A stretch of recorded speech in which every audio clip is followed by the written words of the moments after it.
السلام علیکم ورحمۃ اللہ وبرکاتہ۔ محترم و مکرم ناظرین و سامعین،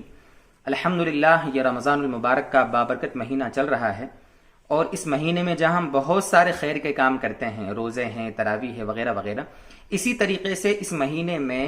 ہم میں سے اکثر ساتھیوں کو اللہ تعالی تہجد کی توفیق دے دیتے ہیں۔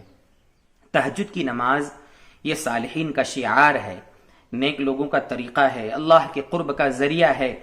دعاؤں کی قبولیت کا وقت ہوتا ہے، تہجد کی نماز کا وقت ہے۔ اس لیے دوستو بزرگوں، جب ہم سحری کے لیے اٹھیں نا، خاص طور سے اس وقت 2-4 رکعت نماز ضرور تہجد کی پڑھ لیا کریں۔ تہجد کی نماز کا وقت جو ہے علماء نے لکھا ہے بہتر نبی اکرم صلی اللہ علیہ وسلم کی معمولات کی روشنی میں یہ کہ اللہ کے نبی صلی اللہ علیہ وسلم بھی رات میں اٹھ کر تہجد کی نماز ادا کیا کرتے تھے۔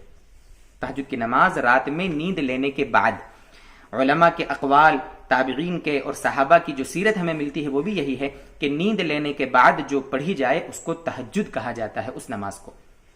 اس لیے بہتر ہے، ابھی تو الحمدللہ ہم اٹھتے ہیں سحری کے لیے، جب تک سحری کا وقت رہتا ہے تب تک تہجد کی نماز کا وقت بھی رہتا ہے۔ اس لیے اس وقت میں ہم جتنا ہو سکے 2 رکعت، 4 رکعت، 6 رکعت، 8 رکعت اطمینان سے ادا کریں، اور اس کے بعد اللہ تبارک و تعالی سے خوب دعائیں مانگے، اپنے لیے، ملک کے لیے اور پورے عالم کے لیے، پورے عالم کے انسانوں کے لیے۔